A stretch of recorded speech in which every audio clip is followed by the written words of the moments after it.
What if your body was trying to tell you something long before anyone realized it? Not with alarms or dramatic breakdowns, but with quiet, subtle signals that most people miss. Signals that whisper before they ever shout. You see, the final stages of life rarely arrive without warning. They don't usually kick down the door. Instead, they tap gently through small discomforts, strange fatigue, or a change in the way someone speaks, breathes, or behaves. But too often, we chalk these moments up to just getting older. We shrug, we adjust, we dismiss. Until one day, we can't. This video isn't about scaring you. It's about preparing you not for death, but for dignity. Because when you understand the signs, you don't just gain knowledge. You gain time. Time to respond, to support, to connect, to care with intention instead of panic. Today we're going to explore 5 subtle signs that nearly all seniors exhibit within the final year of life. These patterns are drawn not from textbooks, but from the stories of hospice nurses, family caregivers, and the people who've walked this road with someone they love. And before you assume these signs mean giving up, let me challenge that. Recognizing these signs isn't surrender. It's awareness. It's love. It's the courage to meet the moment as it is, not how we wish it were. Whether you're noticing these changes in yourself, a parent, a spouse, or a close friend, this insight might bring comfort, clarity, and even peace. And maybe, just maybe, it helps you say what matters while there's still time to say it. So let's begin, not with fear, but with focus. 1. Increased sensitivity to temperature and touch. Seniors may feel cold even in warm rooms, layer on clothing, or become bothered by sensations like sheets or water, caused by weakened circulation, thinner skin, and loss of body fat. Emotional sensitivity to noise and light often increases as well. Example, Paul, a veteran, suddenly avoided the outdoors and began flinching at touch, later diagnosed with advanced heart failure. Asterisk. We begin with a sign that seems almost trivial on the surface but often marks the earliest shift in the body's internal rhythm, an increasing sensitivity to temperature and touch. At first, it might just look like someone grabbing an extra blanket in the middle of the day or slipping on socks even when the sun is shining. But slowly, unmistakably, these preferences turn into a pattern. The cold begins to feel unbearable. A soft breeze becomes a sting. Water from the faucet suddenly feels sharp. Even a gentle hug might make them wince. And underneath all of that isn't just discomfort. It's the body signaling that something deeper is happening. As circulation weakens and the heart begins to work harder, blood doesn't reach the extremities as easily. Skin thins. Fat stores shrink. The body's natural insulation fades. What used to feel fine now feels too much. And it's not just physical, it's emotional. As energy declines, so does tolerance for stimulation. Bright lights become irritating. Sudden sounds feel jarring. The volume of life gets turned down, not by choice, but by necessity. It's like the body is retreating from the outside world, step by step, to preserve what little energy remains. Let me tell you about Paul. He was a 79-year-old veteran who used to enjoy sitting on his porch every evening, even in winter. Over time, he stopped going out. Indoors, he started wearing gloves, thermal socks, and even wrapped himself in blankets during summer afternoons. His daughter noticed that even soft flannel irritated his skin. "The cold gets in my bones," he'd say, even when the room was warm. Months later, Paul was diagnosed with advanced heart failure. Looking back, that temperature sensitivity wasn't random. It was one of the earliest physical clues that his body was already shifting into a lower gear. If you see this change in someone you love, know that it's not just about thermostats and clothing. It's a quiet sign of the body needing more care, more softness, more stillness. The best thing you can offer isn't a lecture, it's understanding. Replace scratchy blankets with soft, breathable ones. Avoid sudden changes in temperature. Ask them what makes them feel most at ease and adjust the environment to give them that comfort. You're not just making them warmer, you're showing them they're seen, understood, and safe. And in the final stretch of life, that matters more than you can imagine. 2. Persistent fatigue that doesn't improve with rest. Deep, chronic exhaustion that doesn't go away after sleep or rest. Tasks like walking to the mailbox or brushing teeth feel overwhelming. Often linked to low oxygen levels, chronic inflammation, or heart issues. Example: Linda, once highly active, withdrew from community activities due to unshakable fatigue later, linked to heart dysfunction. Asterisk. The second sign is one that too many people brush off with a sigh or a joke about getting older. But behind this smile, something real is happening. It's persistent fatigue that no amount of sleep seems to fix. Not just, "I had a long day tired," but a kind of exhaustion that sits in the bones, weighs down every movement, and never fully lifts even after a full night's rest. It's a heaviness, a quiet withdrawal from activity, not because of laziness, but because energy simply isn't there to give anymore. Imagine this: brushing your teeth feels like a chore. Folding laundry feels like lifting weights. Walking to the mailbox leaves you breathless. What's happening here isn't just physical, it's the body quietly scaling back its operations. Systems begin slowing, cells receive less oxygen, and the heart, lungs, and muscles start prioritizing where limited resources go. It's a soft, internal shift from doing to preserving.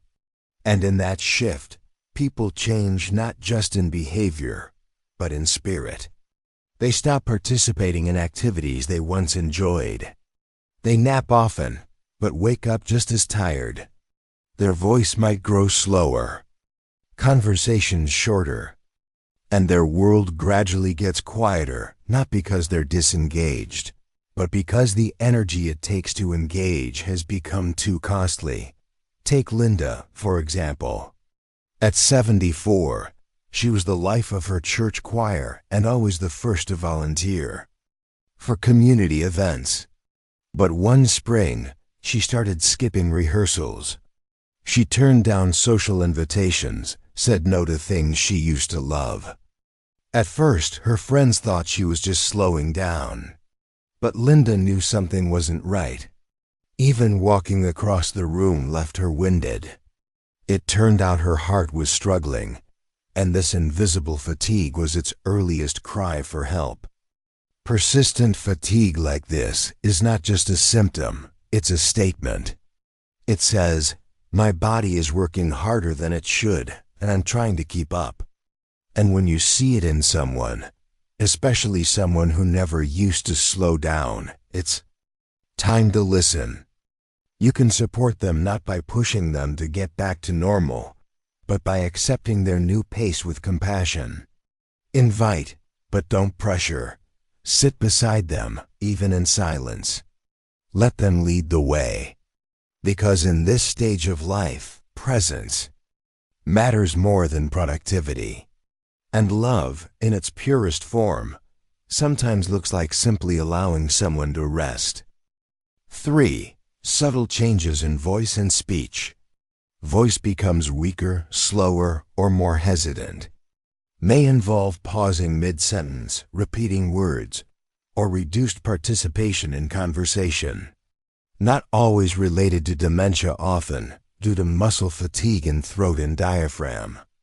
Example: Richard, a former school principal, gradually lost his deep voice and verbal presence before significant health decline. Asterisk. Now let's talk about a sign that's so subtle it often goes unnoticed until one day you realize something's changed and you can't quite explain how or when.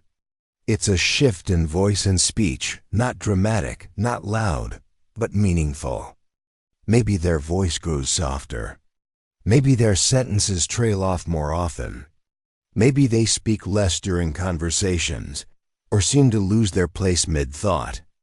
These aren't always signs of memory loss or dementia sometimes. They're the result of the body quietly redirecting its energy inward. Speaking requires more than thought. It takes breath, muscle coordination, mental clarity. And when the body begins to conserve energy, even talking becomes a task it can no longer prioritize.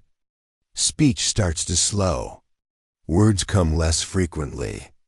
The once rich tone of someone's voice begins to thin out, almost as if they're slowly stepping back from the world, not all at once, but gradually, gently. This is what happened to Richard, an 80-year-old former school principal known for his deep, commanding voice. Over time, his wife Margaret noticed something different. He no longer led conversations at family dinners. His once boisterous good morning became a quiet nod. He spoke less, not because he had nothing to say, but because saying it took more than he had. It wasn't sadness, it was simply a soft withdrawal, one sentence at a time. Eventually, Richard's voice became little more than a whisper. And with that, so did his presence. But his family noticed. And instead of filling the silence with worry or noise, they responded with warmth, shorter conversations, softer questions, more patience. Because they understood now, this was a transition, not a disappearance. Sometimes, speech changes also involve hesitation. Words come slower, pauses grow longer. In the evenings when energy is especially low, you might hear slurred speech or see the person give up mid-sentence. It's not confusion. It's not disinterest. It's the body saying, I'm conserving what I have.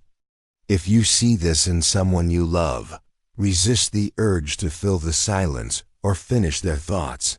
Instead, slow down. Match their pace. Give them the gift of space. Because behind those pauses might be the most honest things they've ever tried to say. And sometimes, what matters most isn't what's said, it's the courage it took to say anything at all. 4. Altered breathing patterns. Includes shallow breathing, sighing, gasping, or Cheyne-Stokes breathing, irregular rhythm with pauses. Indicates stress on lungs, heart, and oxygen delivery systems. May appear during sleep or even while resting. Example: Margaret's heavy breathing during calls was dismissed until her condition worsened. She'd been in quiet respiratory decline.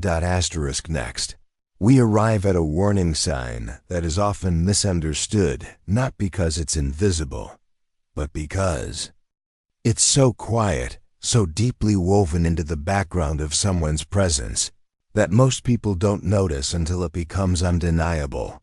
A subtle change in breathing patterns. Breathing is something we rarely think about until it changes. And when it does, it can speak volumes about what the body is going through.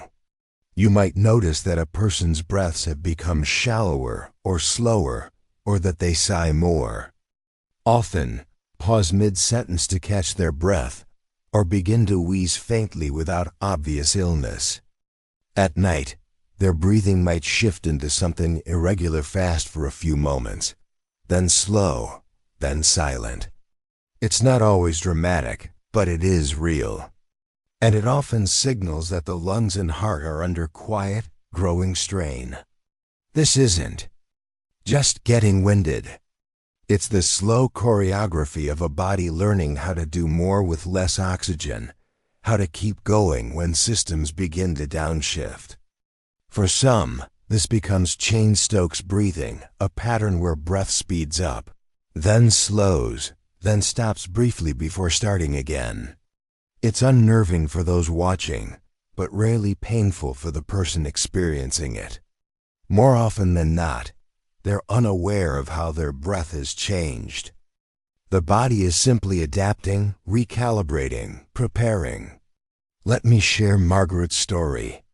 She was 76 and still sharp-witted, warm, full of grace. But during phone calls, her daughter noticed something strange. Margaret would become breathless after just a few sentences. At first, she brushed it off. "I just walked across the room," she'd say. But gradually she began avoiding long conversations altogether. She said she felt too tired to talk. Later, they discovered her respiratory system had been declining for months. The warning signs were there, but hidden inside the pauses, the hesitations, the breathlessness that no one had thought to question. And here's what's even more powerful. Changes in breathing don't just reflect the physical. They often echo emotional shifts too. As people near the end of life, they may feel an unspoken anxiety, one they can't always articulate, but that shows up in the rhythm of their breath. Restlessness, tightness in the chest, sighing often, these aren't random. They're part of the body's dialogue with the spirit. If you notice these changes, don't panic. Just slow down, listen, observe, maybe even adjust the space, softer lighting, fewer distractions, easier chairs. Encourage shorter conversations, quieter environments. Let breath flow without forcing it. Because in that space, you're not just making someone comfortable, you're honoring what their body is quietly trying to say. I'm slowing down. Please slow with me. 5. Withdrawal from routines and hygiene. Seniors may stop grooming, skip meals, or disengage from daily rituals they once valued. It's not always depression.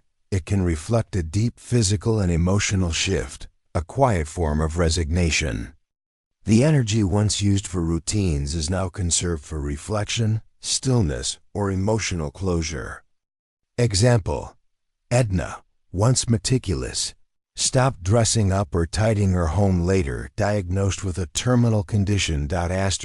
And finally, we come to a sign that's often mistaken for apathy, depression, or simply letting things slide. When in reality, it can be one of the most profound indicators that the body and spirit are preparing for something deeper. It's a growing indifference toward daily routines and personal hygiene. This might begin with small, almost invisible shifts. Someone who used to get dressed every morning now stays in pajamas all day. Meals are skipped. The bed isn't made. Showers are missed. Hair goes unbrushed. The spark of routine, the rhythm of living slows until it all but stops. To an outsider, this can look like giving up, but often it's not despair. It's not depression. It's a kind of gentle surrender, a pulling inward that has nothing to do with hopelessness and everything to do with the body's natural prioritization of energy. When every task requires effort, only the essential ones remain. And for many nearing life's end, what's essential begins to shift. They no longer feel the need to meet the world through appearance or habit. Instead, they turn inward toward reflection, toward rest, toward stillness. That's what happened with Edna, an 81-year-old woman who had always taken pride in her appearance. She wore lipstick to the grocery store, never left the house without earrings, and kept her home in perfect order. But her daughter began to notice little changes. Edna stopped styling her hair. She wore the same nightgown for days.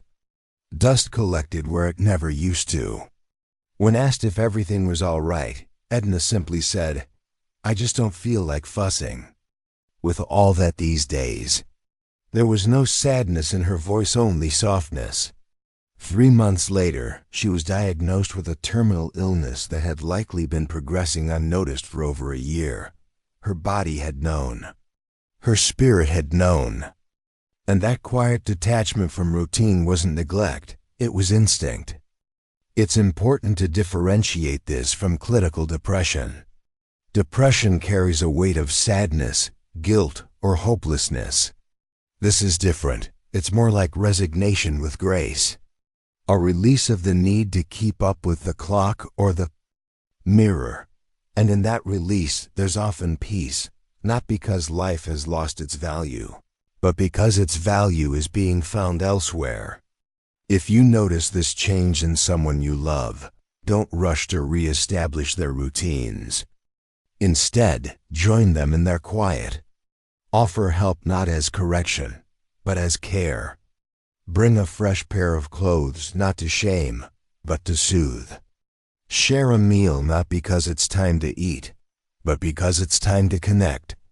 These small gestures become less about hygiene and more about humanity. And if you see this change in yourself, if the urge to keep up feels like a distant echo, know that you're not doing anything wrong. You're simply entering a chapter where stillness has become sacred, where your energy belongs to you again.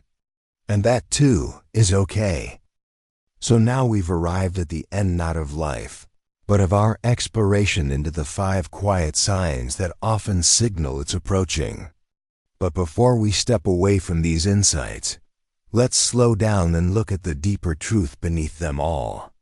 Because these signs, temperature sensitivity, fatigue, changes in voice, breath, and routine, aren't just physical cues. They're spiritual ones. They are the language of a body transitioning, not suddenly, but thoughtfully. Not with violence, but with poetry. The truth is, death rarely arrives unannounced. It speaks, gently, subtly. It shows up in the space between words, in the silence after a sigh, in the socks pulled on in summer, in the skipped lunch, the missed shower, the unspoken thought. And if we listen, really listen, we can meet it not with panic, but with presence. These signs don't mean someone has given up. They mean something sacred is unfolding, a turning inward, a slowing down, a release.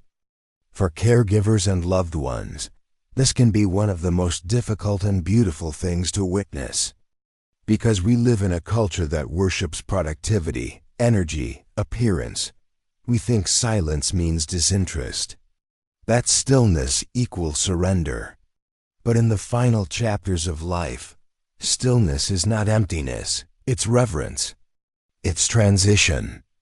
It's wisdom that says, I no longer need to chase. I just need to be. And if you're seeing these signs in someone you love, don't rush them. Don't try to bring them back to who they were. Love them where they are. Sit beside them. Listen more than you speak. Let them guide the pace. Let your presence be your offering. And if you're seeing these signs in yourself, know this. You're not disappearing. You're deepening. You're not broken. You're becoming quieter. For a reason. This part of life calls not for fixing, but for honoring. It's not about preparing for the end. It's about being fully present for what remains. Because in the slowing down, there is still laughter. There are still stories. There is still meaning. The quiet doesn't mean it's over. It means every moment matters more. Let's not waste them. Let's not rush them. Let's meet them with open hearts.